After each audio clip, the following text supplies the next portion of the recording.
Hi friends, welcome to Dhana's vlog channel. இன்னைக்கு blouse கட்டிங்கோட front part தான் பார்க்க போறோம்.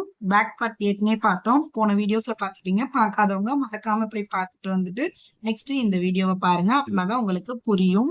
ஓகே, பேக் பார்ட் பார்த்தோம். இப்போ வந்து ஃப்ரண்ட் பார்ட் பார்க்க போறோம். பேக் பார்ட்டை வச்சே தான் ஃப்ரண்ட் பார்ட் எடுக்க போறோம். பார்த்துக்கோங்க, பேக் பார்ட் பீஸ் எடுத்து அப்படியே அந்த துணியில எப்படி கரெக்டா வருமோ அந்த மாதிரி நான் போட்டிருக்கேன். இப்ப துணியோட அந்த ஃப்ரண்ட் சைஸ் எடுத்துக்கோங்க, ஓகேங்களா? அளவு பிளவுஸ் அதை வந்து இழுத்து பாருங்க. இந்த மாதிரி இழுத்துச்சுன்னா இது கிராஸ் பீஸ். ஆனா நாம வச்சு நேரா இழுத்தோம் அப்படின்னா கிராஸ் பீஸ் இல்லை, சைட்ல எடுத்தாதான் கிராஸ் பீஸா இருக்கு. நேரா எடுக்கும் போது நேர் பீஸா தான் இருக்கு, ஓகேங்களா? அப்ப இது வந்து கிராஸ் பீஸ் பிளவுஸ் கிடையாது, நேர் பீஸ் பிளவுஸ். இதை நம்ம தெரிஞ்சுக்கணும். அளவு பிளவுஸ்ல உள்ளதை வச்சு தெரிஞ்சுக்கணும். தெரிஞ்சுக்கிட்டு நம்மளும் அதே மாதிரி நேர்ல போட்டே எடுத்துக்கணும், ஓகேங்களா? கிராஸ் பீஸ்னா சைட்ல போடணும். அது உங்களுக்கு நான் நெக்ஸ்ட் வரப்போற வீடியோஸ்ல தெளிவா இன்னொரு பிளவுஸ் கட் பண்ணி காட்டுறேன், ஓகேங்களா? அந்த ஃப்ரண்ட் பேக் பார்ட்டை போட்டு அப்படியே அது மேல நான் ஒரு லைன் டிராப் பண்ணிக்கிறேன். ஈஸியா இருக்கும். ஃப்ரண்ட் பார்ட் எடுக்கிறது ரொம்ப கஷ்டம் இல்லை. பேக் பார்ட் இருந்தாலே அதை வச்சு அப்படியே ஃப்ரண்ட் பார்ட் எடுத்துடலாம். லைன்லாம் ஸ்ட்ரெயிட்டா வர்றதுக்காக நான் ஸ்கேல் யூஸ் பண்றேன். நீங்களும் அதே மாதிரி யூஸ் பண்ணிக்கோங்க. ஓகே, பேக் பார்ட் வரைஞ்சிட்டு அதை எடுத்துட்டோம், முடிஞ்சிருச்சு. சிம்பிள் தான். நெக்ஸ்ட் வந்து கழுத்து வந்து இது வந்து பேக் பார்ட் கொஞ்சம் இறக்கம் வச்சிருப்போம். ஃப்ரண்ட்டுக்கு வந்து அந்த அளவுக்கு இறக்கம் தேவைப்படாது. லைனுக்கு 1/4 இன்ச் விட்டுட்டு அதுல இருந்து கரெக்டான அளவை குறிச்சுக்கோங்க. 4.5 இது கரெக்டா வரும், ஓகேங்களா? எல்லாருக்குமே மேக்சிமம் 5.30 அதுக்குள்ளதான் இருக்கும். அதை தாண்டி போச்சுன்னா கீழே ரொம்ப இறக்கமாயிரும், ஓகேங்களா? அதை சரியா வச்சுட்டு அது கேக்குன்னா ஒரு ரவுண்ட் நெக்ன்றதுனால ரவுண்ட் நெக் போட்டாச்சு.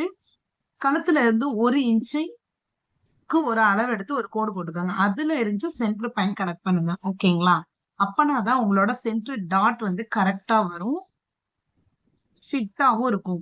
நிறைய பேர் நடுவுல இருந்து எடுங்கன்னு சொல்லுவாங்க. அப்படி எடுக்காதீங்க. கழுத்துல இருந்து 1 இன்ச் கழுத்து அளவு வச்சுட்டீங்க, அதுக்கப்புறம் அதுல இருந்து 1 இன்ச் கால்குலேட் பண்ணிக்கோங்க, ஓகேங்களா? அந்த மாதிரி நீங்க கால்குலேட் பண்ணாதான் ஈஸியா இருக்கும். இதோ பிளவுஸ ஃபிட் பண்ணி எப்படி வைக்கணும்ன்றத காட்டுறேன் பாருங்க. நீங்க டேப் வச்சு அதை அளந்துக்கிட்டாலும் ஓகே தான். ஓகே, இதுல இருந்து 8, இதுல இருந்து 10 வருது, ஓகேங்களா? அப்ப மேல ஒரு 1/4 இன்ச் விடணும். அதையும் சேர்த்தனா மொத்தமா அவங்களோட அளவு வந்து 11 இன்ச் ஃப்ரண்ட் முன்னாடி பக்கம், ஓகேங்களா? 11 இன்ச் அளவு வச்சு அதுக்கு அந்த அந்த கரெக்டா 1 சென்டிமீட்டர்ல போடு வச்சுக்கோங்க பாருங்க, அதுல இருந்து வைக்கணும். அப்பனாதான் உங்களுக்கு கரெக்டான ஃபிட்டிங்ல உட்காரும். 11 இன்ச் கரெக்டா இருக்கும். அந்த பாருங்க, நான் எடுத்தேன்னா மேலையும் 1/4 இன்ச் கீழையும் 1/4 இன்ச் தையலுக்கு போக கரெக்டான பார்ட்டு கரெக்டா வந்துடும். ஒரு லைனை டிராப் பண்ணிக்கோங்க.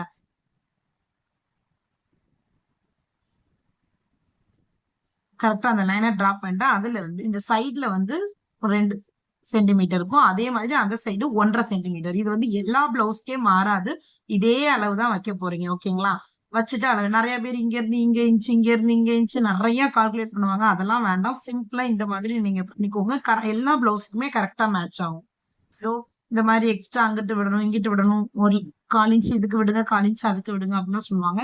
நீங்க அதெல்லாம் கால்குலேட் பண்ண வேணாம். சென்டர் பாயிண்ட் மட்டும் கனெக்ட் பண்ணிட்டு 2 பக்கமும் இன்ச் விட்டுருங்க. கை 2 கரெக்டா ஜாயின் பண்றது அக்கல் சைடு கரெக்டா உங்களுக்கு ஒண்ணு போல ஜாயின் பண்ணுதான்னு பார்க்கும். ஈஸியா இருக்கும் பிளவுஸ் கட்டிங்க. அவ்வளவுதான், சிம்பிள். ஃப்ரண்ட் பார்ட் முடிச்சிட்டோம். இவ்வளவுதான் உங்களுக்கு ஃப்ரண்ட் பார்ட் கட்டிங்க. நிறைய பேர் இங்க புள்ளி வச்சு இப்படி கோடு போடுங்க அந்த மாதிரியான விளக்கத்தை காட்டிலும் இது உங்களுக்கு கொஞ்சம் ஈஸியா இருக்கும். நீங்க ஒரு தடவை ட்ரை பண்ணி பாருங்க. ஈஸியா கட் பண்ணி அதை நம்ம எடுத்துறோம். நம்ம போட்டிருக்க லைன் மட்டும் எது கரெக்டான லைன்றத ஞாபகத்துல வச்சுக்கோங்க, மாத்தி கட் பண்ணிடாதீங்க, ஓகேங்களா?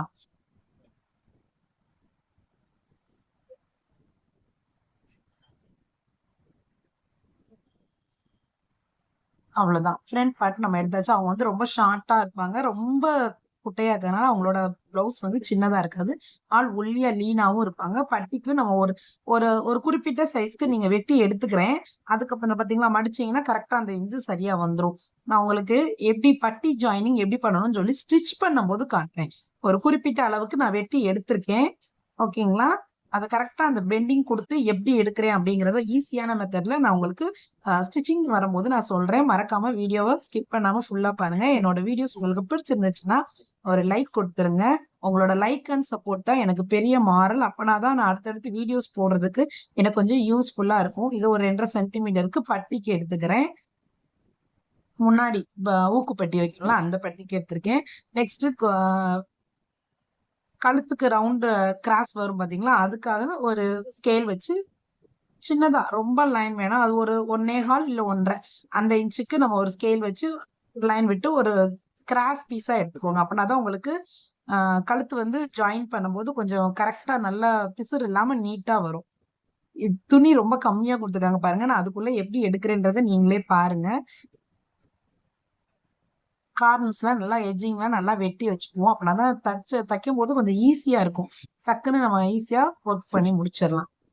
ஓகே ஃப்ரெண்ட்ஸ், கட்டிங் வந்து சூப்பரா ஈஸியா பண்றது எப்படின்னு சொல்லி ஃப்ரண்ட் பார்ட் பார்த்தோம். இதே மாதிரி எல்லோ வீடியோஸ்மே உங்களுக்கு ஈஸியா எப்படி ஸ்டிச் பண்றது நெக்ஸ்ட் அடுத்தடுத்த வீடியோஸ்ல போடுறேன். மறக்காம என்னோட சேனலை சப்ஸ்கிரைப் பண்ணி வச்சுக்கோங்க. வீடியோஸ் பிடிச்சிருந்துச்சுன்னா மறக்காம ஒரு லைக் மட்டும் கொடுத்துருங்க. உங்களோட லைக் அண்ட் சப்போர்ட் தான் எனக்கு ரொம்ப பெரிய மாரல் சப்போர்ட்டா இருக்கும். அப்படின்னா தான் நான் அடுத்தடுத்த வீடியோஸ் போடுறதுக்கு எனக்கு பெரிய யூஸ்ஃபுல்லா இருக்கும். தேங்க்ஸ் ஃபார் வாட்சிங்.